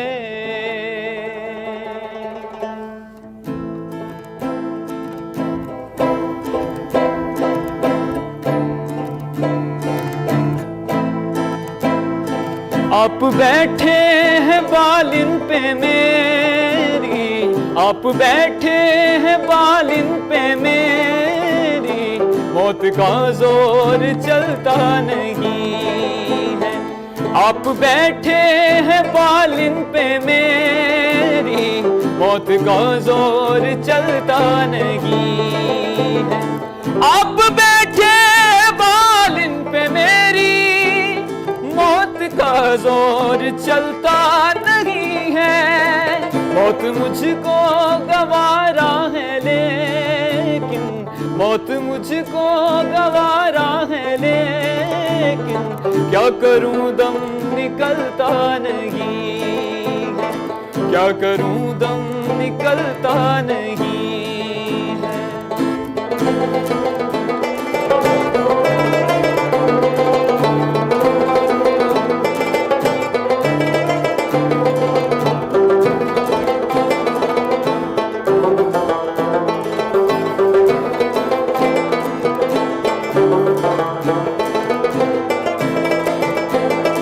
ये अदा ये नजाकत बरासिल, मेरा दिल तुम पे कुर्बान लेकिन। ये अदा ये नजाकत बरासिल, मेरा दिल तुम पे कुर्बान लेकिन। क्या संभालोगे तुम मेरे दिल को, क्या संभालोगे तुम मेरे दिल को, जब ये आंचल संभलता नहीं है। क्या संभालोगे तुम मेरे दिल को, जब ये आंचल संभलता नहीं है, जब ये आंचल संभलता नहीं, जब ये आंचल संभलता नहीं। क्यों रोका मैंने आपको, क्यों रोका मैंने आपको, मजबूरी है इसलिए रोका। कितना खूबसूरत गा रहे हैं भाई हमारे यंगस्टर्स, ज़बरदस्त किस्म के हमारे टैलेंटेड मोहसिन असलम साहब हैं, जो आप जिनको सुन रहे थे उन वोकल्स, और इनके साथ साथ साकिब जिगर। पुराने दौर में संगत का एक कॉन्सेप्ट होता था जब सिंगर्स गाते थे, अब भी है इनफैक्ट। तो बड़ा इंटरेस्टिंग हमें लगा कि एकूस्टिक गिटार के साथ रुबाब का होना, और फिर जो इंटरवल्स के अंदर वो मिक्स कर रहे थे ना अपना आर्ट, भाई बहुत ही मज़ा आ रहा था। आप दोनों को बहुत वेलकम है। क्या हाल है? अल्हम्दुलिल्लाह, बहुत अच्छा बजा रहे हैं आप लोग माशाल्लाह। कोलैबोरेशन बहुत अच्छी है। साथ में कब से हैं? साथ में हमें कुछ करीब 2-2.5 साल हो गए हैं। इकट्ठा बजा रहे हैं? जी, हम साथ में ही हैं। थोड़ा सा अपने बारे में भी बताइए। साकिब आप ठीक हैं? खामोश तब आदमी है, सवाल से इनका ताल्लुक है, और इनका साजीना बता रहा है कि इनका ताल्लुक जो है ना वो खैबर पख्तूनख्वा से। सो थोड़ा सा अपने बारे में बताइए मोहसिन। मैं बेसिकली ननकाना साहिब से हूँ। अच्छा। और यहाँ मैं गवर्नमेंट कॉलेज यूनिवर्सिटी लाहौर में स्टूडेंट हूँ, BS कर रहा हूँ। तो म्यूज़िक बेस्ड ही एडमिशन लिया, म्यूज़िक का पैशन था। अच्छा, वाह। तो म्यूज़िक को जो है प्रायोरिटी दी। तो अभी म्यूज़िक कर रहे हैं, अच्छे दोस्त हैं साथ, तो अच्छी जैमिंग वगैरह होती है, अच्छी रिहर्सल्स करते हैं, तो इसी तरह जो है। तो कैसे ख्याल आया आपको मोहसिन इस फ्यूजन का, स्पेशली जिस तरह इमरान ने जिक्र किया कि ये ऐसे भी बजा सकते हैं, हम ऐसे भी गा सकते हैं? बेसिकली सबसे पहले हम जो है सबसे पहले अच्छे दोस्त बने, म्यूज़िक को साइड पे रख के। अच्छा। तो उसके बाद हमारी काफ़ी अच्छी बॉन्डिंग बनी, तो फिर हमने जो है नई चीज़ को जो है इंट्रोड्यूस करवाया, क्योंकि शायद ही कहीं हो कि एक पख्तून और पश्तो इंस्ट्रूमेंट जो है उसके साथ पंजाबी गाने भी लोग गा रहे हैं, और हमने उस चीज़ को इंट्रोड्यूस करवाया। So you sing Punjabi with Rubab as well? As well। और वो पश्तो तो हमने सुना है, ये तो बड़ी नई चीज़ है। बजाते हैं रबाब पे, पंजाबी गाने भी बजाते हैं। सर पहले सुनाए हमें, पहले हमने ये सुनना है, ये क्या है? Let's listen something। Punjabi with रुबाब।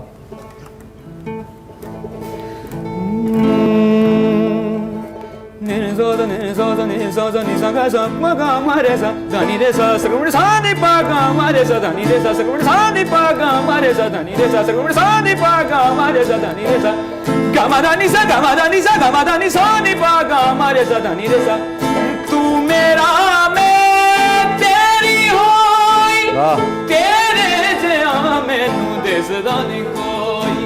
ओ तू मेरा मैं तेरी होई, तेरे जिया मैनू दिसदा नहीं कोई। तू जे आवे तेनू सीने नाल लावां, तू जे आवे तेनू सीने नाल लावां, नहीं तेरे जे होर दिसदा।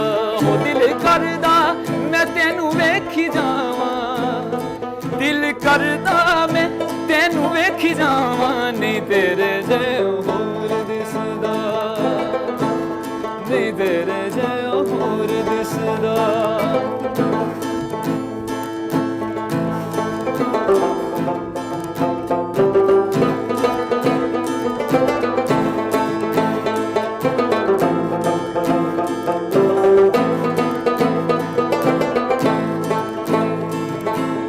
तेरियां उड़ीकां विच जिंद मुक चलिए, वेख ले नी माणी तेरे बिना मर चलिए, वेख लैनी मानी तेरे बिना मर चली तुझे आवे तेनू सीने नाल लावा नहीं तेरे जे होर दिसदा नहीं तेरे जे होर दिसदा। अरे वाह वाह, बहुत बहुत जबरदस्त। दरबारी की तरफ ज्यादा इंक्लाइन है, आप दोनों गाने दरबारी के गाए आपने? नहीं, सब कुछ ट्राई करते हैं लेकिन ये हमारा रचता ज्यादा है ना। ये जैसे आपका बैकग्राउंड भी सपोर्ट कर रहा है, इस तरह के बैकग्राउंड पे शाही किले में तानसेन बैठ के गाया करते थे।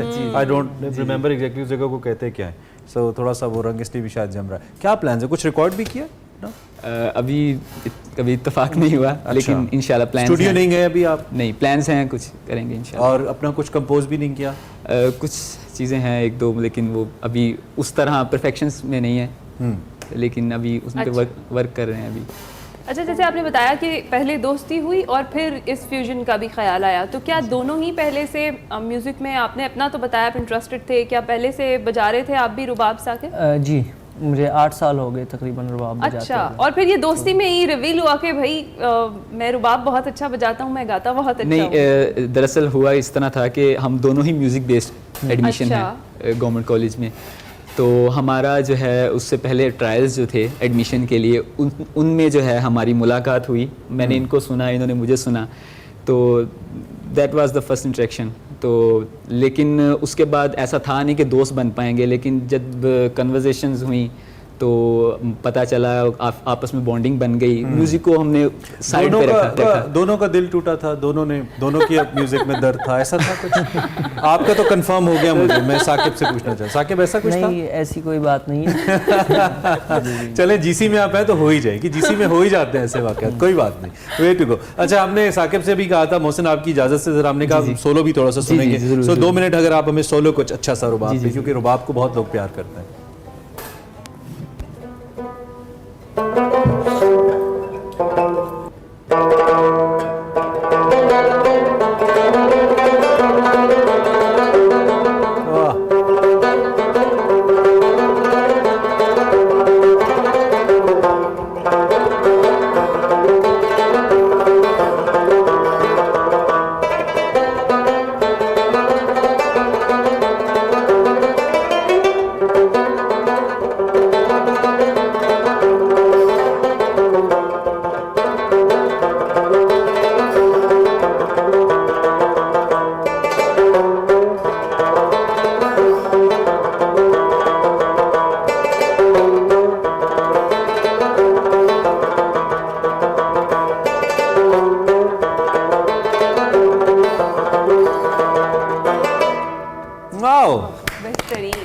ब्रिलियंट। बहुत से लोग रुबाब को जब सुनते हैं तो कहते हैं हमने भी सीखना है, हमें भी बजाना है।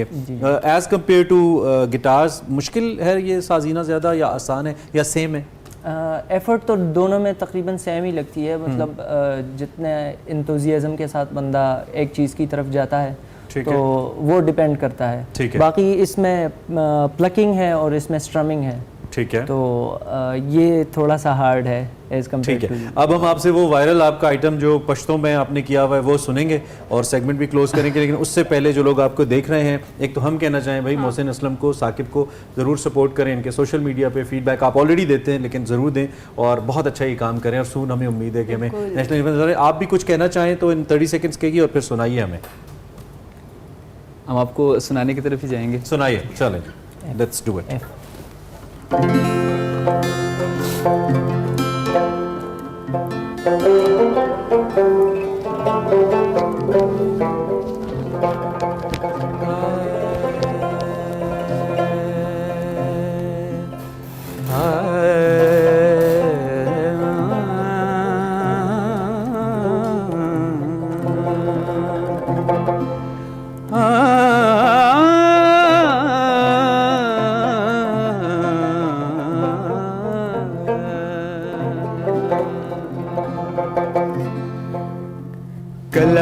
कलजनपुर खंदाराजी, कला कलजनपुर खंदाराजी, कला कलजनपुर खंदाराजी, कला कलजनपुर खंदाराजी, दादले वनोच बेपमाराजी, दादले वनोच बेपमाराजी, कला कलज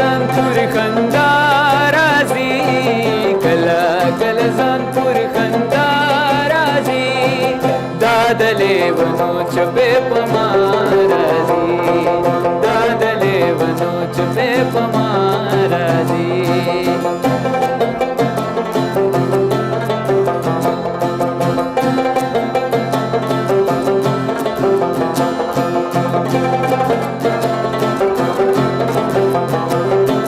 Saske şobaran şvalo hujre tazam Saske şobaran şvalo hujre tazam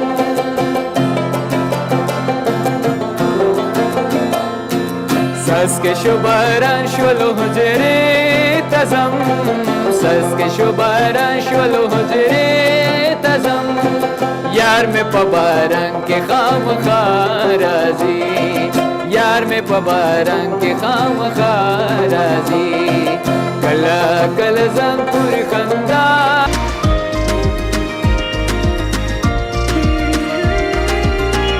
welcome back क्रिश फेस्टो प्रोग्राम का आखिरी हिस्सा है और एक ऐसी वीडियो हमारे सामने आई जो आपने में भी देखी हो सोशल मीडिया पे, लेकिन हम ये ज़रूरी समझते हैं कि हम उसको अप्रिशिएट करें। नहीं देखी वो तो आप तक पहुंचाएं। एक बच्ची जो कि पानी देती नज़र आती है एक पौधे को और अपने पानी में से उसको पानी पिलाती नज़र आती है। आई बिलीव ये कराची या किसी शहर के मनाजिर हैं, वी नॉट श्योर, लेकिन कितना अच्छा जैसे रहे ना। बिल्कुल। और अच्छा अगर इमरान हम इसमें देखें ना तो बड़ा खूबसूरत है। पहले वो रुकी है, उसने एक पौधे को पानी दिया, फिर दूसरे को, और उसके बाद वो खुद भी वही पानी पी रही है। तो मतलब ख़ास तौर पे ये जो पौधों का कॉन्सेप्ट, जो इनकी दरख्त लगाने का, ये जो बच्चों में स्कूल्स भी कर रहे हैं, पेरेंट्स को भी डेवलप करना चाहिए कि अपने इर्द गिर्द के माहौल का ख्याल भी रखें। मेरे ख्याल में जो अब्बा साथ खड़े हैं या अंकल जो भी हैं, जो भी इनका ताल्लुक है, सबसे ज़्यादा वो भी खराज तहसीन के मुस्तहिक हैं कि वो रोड के दरमियान इसको फिर लेकर गए। जब इसने कहा होगा कि मुझे इस पौधे को पानी देना है और वो वेट कर रहे हैं और वो अपना काम पूरा करिए। बेहतरीन पाकिस्तानी है ये बच्ची, इसके वालिदैन बेहतरीन पाकिस्तानी है। अगर पाकिस्तान के साथ कोई अच्छा कर रहा है तो उनमें से एक नाम इस बच्ची का भी है। We are so proud of her parents. कितना अच्छा ब्रॉटअप वो कर रहे हैं। आप अपने बच्चों के अंदर ये चीज़ डालें, ये सिर्फ पौधों के लिए नहीं, ये जानवरों के लिए भी है। और एक लफ्ज़ के अंदर अगर हम उसको लेकर आए तो वो एहसास है। एहसास डालिए अपने बच्चों के अंदर किसी भी चीज़ का, खुद गर्जी नफ्सा नफसी से निकालिए बच्चों को। जब आप बच्चों के अंदर पौधों का, जानवरों का, चीज़ों का एहसास करेंगे, हम अपने वतन को, अपने मुल्क को ओन करेंगे तो मुल्क ठीक होना शुरू हो जाएगा, अच्छा होना शुरू हो जाएगा। सो अगर ये बच्ची हमें देख रही है, बेटा we are so proud of you. अल्लाह आपको ज़िंदगी दे और आप ऐसे ही मिसालें बनाती रहें और कई और बच्चे भी ऐसी मिसालें बने। भाई जितने बच्चे हमें देख रहे हैं, आप सबकी वीडियोस चाहिए हमें, भेजिए, हम चलाएंगे अगर ऐसा कुछ करें आप तो। इससे पहले कि प्रोग्राम खत्म करें, कल एक नाखुशगवार वाक़या पेश आया था। ख्वाजा सराव ने जनाब कल तोड़फोड़ की, खारियों के अंदर ये वाक़या पेश आया। कुछ पुलिस की तरफ से उनके मुताबिक उनके साथ बदतमीज़ी की गई और फिर उसके बाद उन्होंने अटैक किया। पुलिस के वैसे थोड़े से नाजुक दिन चल रहे हैं सितारे गर्दिश में। कल फिर मामला सेटल तो हो गया लेकिन कुछ अच्छा नहीं था ये। सो आई होप कि ऐसा वाक़या दोबारा ना हो और ये सेटलमेंट जो हुई है बरकरार रहे और पुलिस लोगों का तहफ़्फ़ुज़ करे और लोग भी पुलिस का एहतराम करें। बिल्कुल, ये बहुत ज़रूरी है। ये इट्स बोथ वेज, बिल्कुल ऐसा ही है। आज के एक्सप्रेसो से इतना ही। अपना ख्याल रखिएगा, फीडबैक हमें ज़रूर दीजिएगा। अल्लाह हाफ़िज़। अल्लाह हाफ़िज़।